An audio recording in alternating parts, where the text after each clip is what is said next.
નમસ્કાર વિદ્યાર્થી મિત્રો, મારું નામ પંકજ જાયસવાલ છે, faculty representative MS university from all Gujarat student union AGSU.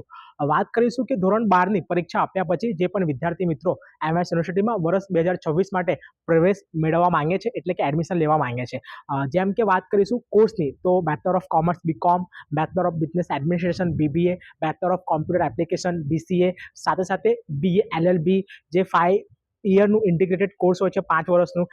એની સાથે સાથે bachelor of art, bachelor of science BSc, any how જેટલા પણ કોર્સિસ છે, જેટલા પણ અહીં અભ્યાસક્રમ ચાલે છે ફેકલ્ટી ઓફ કોમર્સથી લઈને ફેકલ્ટી ઓફ સાયન્સ અને અધર ફેકલ્ટીમાં બેચલર ડિગ્રી કોર્સ માટે. તો ધોરણ 12 પછી તમે જો એડમિશન માટે અહીં એપ્લાય કરશો તો ગુજરાત રાજ્યમાંથી જે પણ વિદ્યાર્થી મિત્રો આવતા હોય છે અને એ લોકો પ્રોપર ગુજરાતથી જ બિલોંગ કરતા હોય છે, અને ખાસ કરીને SC ST તથા OBC કેટેગરીથી એ લોકો બિલોંગ કરતા હોય છે, અને એ લોકો પાસે EWS કેટેગરીનો સર્ટિફિકેટ હોય છે.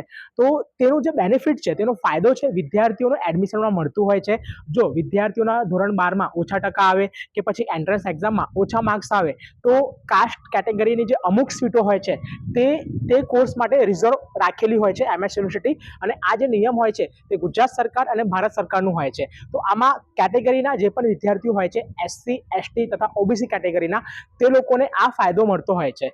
તો એવા જે પણ વિદ્યાર્થી મિત્રો કે જે લોકો આ વર્ષ અભ્યાસ કરીને ધોરણ 12 પછી તે લોકો એપ્લાય કરવા માંગી રહ્યા છે, આવનાર સમયમાં જ્યારે રજિસ્ટ્રેશન પ્રોસેસ સ્ટાર્ટ થશે જીકાસના પોર્ટલ ઉપર અને ડોક્યુમેન્ટ વેરિફિકેશન થશે, તો SC ST OBC કાસ્ટના જે પણ વિદ્યાર્થીઓ છે, અગર એ લોકો પાસે કાસ્ટ સર્ટિફિકેટ નથી તો વહેલી તકે વિદ્યાર્થી મિત્રો કાસ્ટ સર્ટિફિકેટ બનાવી લે.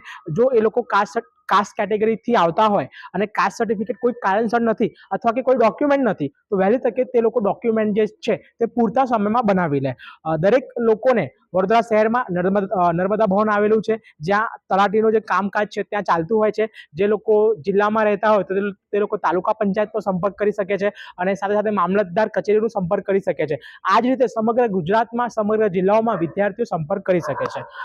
વાત કરીશું SC અને ST કેટેગરીના જે પણ વિદ્યાર્થી મિત્રો હોય છે, તો તે લોકોને ફક્ત ને ફક્ત જાતિનું પ્રમાણપત્ર હોય છે તેની જ જરૂરિયાત હોય છે.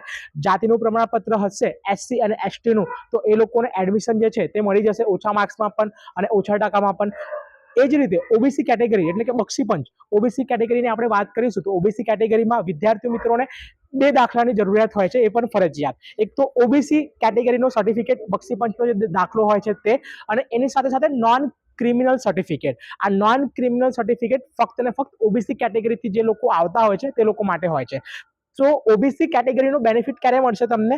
જ્યારે તમારા પાસે નોન ક્રિમિનલ સર્ટિફિકેટ હશે ત્યારે.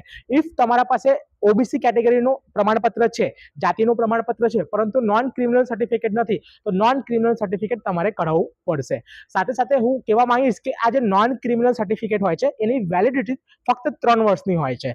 તો વિદ્યાર્થી મિત્રો, જો તમારી જે વેલિડિટી હોય એ સમાપ્ત થઈ ગઈ, હવે 3 વર્ષ તમારે કઈ રીતે કાઉન્ટ કરવાનું, તો 3 વર્ષ હું તમને કહેવા માંગુ છું કે સમજો કે 1 એપ્રિલ 2024 થી તમારું જે પ્રમાણપત્ર છે તેની વેલિડિટી શરૂ થઈ, તો 1 એપ્રિલ થી લઈને 2024 થી લઈને 31 માર્ચ 2025 એક વર્ષ, પછી 1 એપ્રિલ 2025 થી લઈને 31 માર્ચ 2026 એટલે કે 2 વર્ષ. એટલે કે જે લોકોનું પણ સર્ટિફિકેટ 2024નું હશે, 2024માં કઢાયેલું હશે, તો તે લોકોને આ વર્ષે કઢાવવું નહીં પડે. પરંતુ જે વિદ્યાર્થી મિત્રોનું સર્ટિફિકેટ OBCનું 2023નું હશે, 2022નું હશે, તો તે લોકોને રિન્યૂ કરાવવું પડશે, ફક્ત ને ફક્ત નોન ક્રિમિનલ સર્ટિફિકેટ. બસ આ જ જે પૂરતા દસ્તાવેજો છે, જે દાખલાઓ છે, તે કાઢીને અવશ્ય રાખવા વિદ્યાર્થીઓને વિનંતી. અગર ના હોય તો આ વિડીયો એટલા માટે જ હું બનાવી રહ્યો છું અને તમને શેર કરી રહ્યો છું કે તમે હવે એની પ્રક્રિયા અથવા કે જે પ્રોસેસ છે તે તમે ચાલુ કરી દો. EWS સર્ટિફિકેટ એટલે કે ઇકોનોમિક વીકર સેક્શન, જેમાં વિદ્યાર્થીના અભિભાવક એટલે કે એમના પેરેન્ટ્સની આવક વર્ષની લગભગ 3,50,000ની અંદર હોવી જોઈએ, તો એ લોકોને EWS સર્ટિફિકેટ મળે છે. એ પણ મામલતદાર કચેરીથી તમને મળી જશે, અને EWS સર્ટિફિકેટ પણ દર 3 વર્ષે રિન્યૂ કરાવવાનું હોય છે. તો આ ખાસ તમે બાબત જે છે તે ધ્યાન રાખજો, કારણ કે કાસ્ટ કેટેગરીની જે સીટો હોય છે અહીં રિઝર્વ હોય છે, એના ઉપર તમને વહેલી તકે એડમિશન મળી જશે. ખાસ કરીને ફેકલ્ટી ઓફ કોમર્સમાં મેઇન બિલ્ડિંગ, ગર્લ્સ બિલ્ડિંગ, જો પાદરા તમારે ના જવું હોય તો મેન અને ગર્લ્સ પર મળી જશે. યુનિટ બિલ્ડિંગ તો જે છે એ ફક્ત જનરલ કેટેગરીના વિદ્યાર્થીઓ માટે છે. તો મેન અને ગર્લ્સ પર તમને વહેલી તકે એડમિશન મળી જશે અને અધર કોર્સિસમાં પણ BBA BCAમાં તમને એડમિશન મળી જશે. તો જે પણ વિદ્યાર્થી મિત્રો લોકો પાસે નથી એ લોકો આની પ્રોસેસ શરૂ કરી દે, કારણ કે એડમિશનની પ્રક્રિયામાં હવે વિલંબ જે છે એ થવાનો નથી. આવનાર વહેલા સમયથી જે એડમિશન પ્રક્રિયા છે તે શરૂ કરવામાં આવી જશે. નમસ્તે.